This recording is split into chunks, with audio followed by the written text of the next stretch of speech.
सबसे पहले हम जानते हैं कि आकाशिक रिकॉर्ड्स क्या होते हैं। आकाशिक रिकॉर्ड्स मीन्स एक ऐसी लाइब्रेरी है जहाँ पे हमारे सबके रिकॉर्ड्स स्टोर रहते हैं।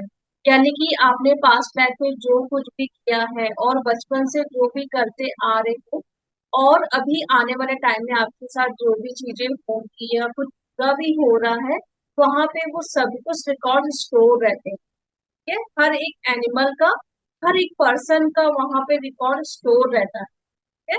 वहां पे जाके हम चेक करके हमारे लाइफ में जो भी ब्लॉकेजेस है उसको रिमूव करके अपनी लाइफ को बहुत बेहतर कर सकते हैं।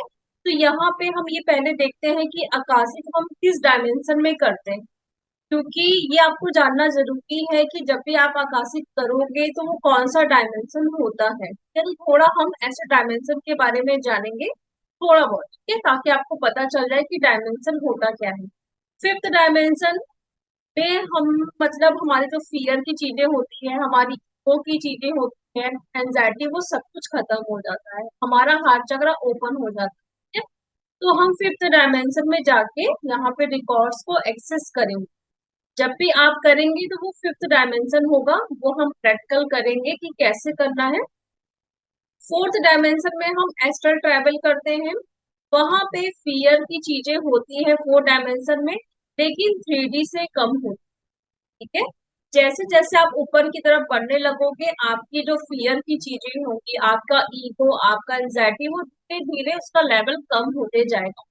3D में जब आपकी अवेकनिंग हुई थी तो आपको कितना ज्यादा गुस्सा आता था, आपको कितना फियर था, अब वो धीरे धीरे खत्म हो रहा है। वो चीज आप भी देख पा रहे हैं क्योंकि आपका डायमेंशन इंक्रीज होते जा रहा है। ठीक है, तो 4D में हम क्या करते हैं, एस्ट्रल मीटिंग करते हैं और वहां पे फियर की चीजें कम हो जाती है, लेकिन रहती जरूर। ठीक है, पूरे तरीके से आप हील नहीं होते, इसलिए हम 4D में एक्सेस नहीं करते। फिर हमारा 3D आप सब जानते हैं, जब हमारी अवेकनिंग नहीं हुई थी तो हम 3D में ही थे। ठीक है, सेकेंड डी में जो नेचर्स, प्लांट्स और एनिमल, ये सब कुछ सेकेंड डी में आते हैं। ठीक है, फर्स्ट डी में मिनरल्स, वाटर और जो सॉरी स्टोन, ये सब कुछ फर्स्ट डी में आते हैं। ठीक है, ये क्लियर हुआ फर्स्ट डी से 5D तक। ठीक है, 5D में जाके हम एक्सेस करेंगे अपने रिकॉर्ड्स को। तो क्यों इम्पोर्टेंट होता है आकाशिक? हम सबको पता है कि हमारे लाइफ का सबसे इम्पोर्टेंट डे कौन होता है। पहला तो जब हमारा जन्म होता है, सेकंड जब हमारी अवेकनिंग होती है, हमें पता चलता है कि हमारा कुछ सोल पर्पस है और जो हमको पूरा करके यहाँ से जाना है। ठीक है, तो यहाँ पे देखिए, जब आपकी अवेकनिंग होती है तो क्या पूरी तरीके से आप हील होते हैं? नहीं।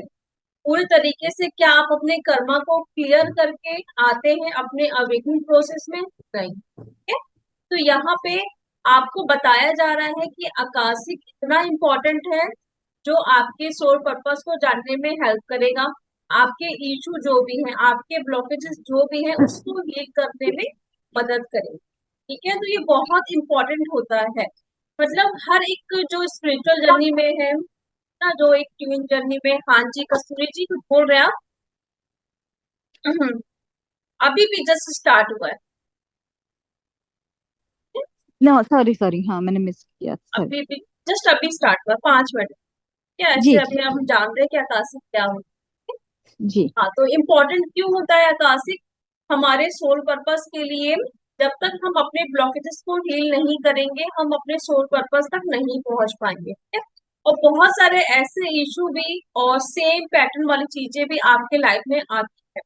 लाइक कोई ऐसा रिलेशनशिप जहां पे हमेशा आपको चीट किया जाता है। ठीक है, एक पर्सन आपके लाइफ में आया, कुछ टाइम के लिए आपके साथ रहा, बहुत अच्छे से आपको पैम्पर किया, प्यार किया, फिर सडन क्या हुआ, वो आपको छोड़ के चले गए।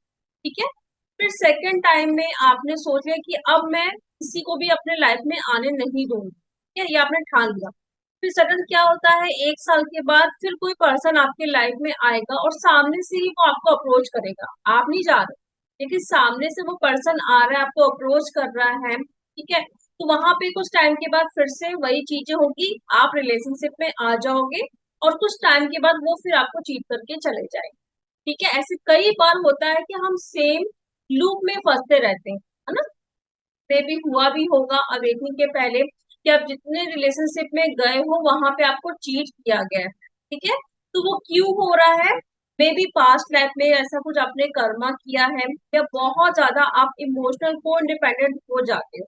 तो वो चीज आपको सिखाने के लिए यूनिवर्स बार बार कोई ना कोई पर्सन को आपके लाइफ में भेजेंगे, ताकि आप कोई ना कोई लेसन लर्न करो इससे।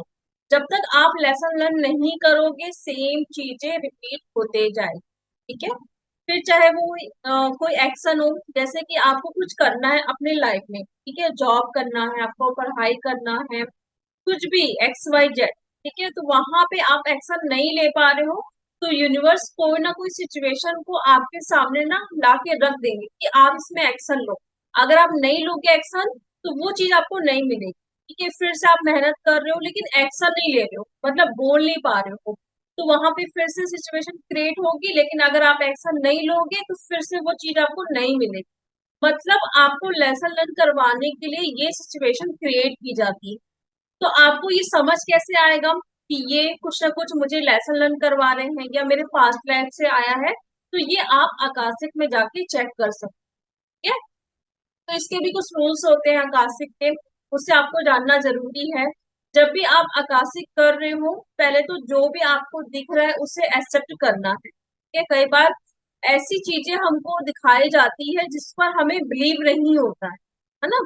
जैसे कि कोई रिलेटिव है आपके इस लाइफ में बहुत अच्छे हैं, बहुत सोलमेट है, लेकिन पास्ट लाइफ में वो कार्मिक थे, या कुछ भी आपके साथ गलत किए हैं, या आपने उनके साथ गलत किया है, आपने उनको मारा है या उनके साथ अच्छा बिहेव नहीं किया है, तो आपको दिखाया जाएगा, तो आपको एक्सेप्ट करना है, क्योंकि वो आपका पास्ट लाइफ था। क्या आप भले इस लाइफ में बहुत अच्छे हो, लेकिन पास्ट लाइफ में आपने कोई ना कोई कर्मा किया है, तब जाके ये सब कुछ आपको भुगतना पड़ रहा है, कि जो भी आपके कार्मिक है सेम चीजें आपके साथ कर रहे हैं, तो वो ही आपके कर्मा है, ठीक है। तो ये आप जान सकते हो कि मेरे जो कर्मा है मुझे ही फील करना है, ना कि सामने वाले को देखना है कि वो कैसा है। कई बार ऐसा होता है ना कि हम सामने वाले को ब्लेम करते हैं, तो वो गलत है। मतलब कुछ ना कुछ मिररिंग हो रही, तभी वो सामने वाला पर्सन ऐसा कर रहा है।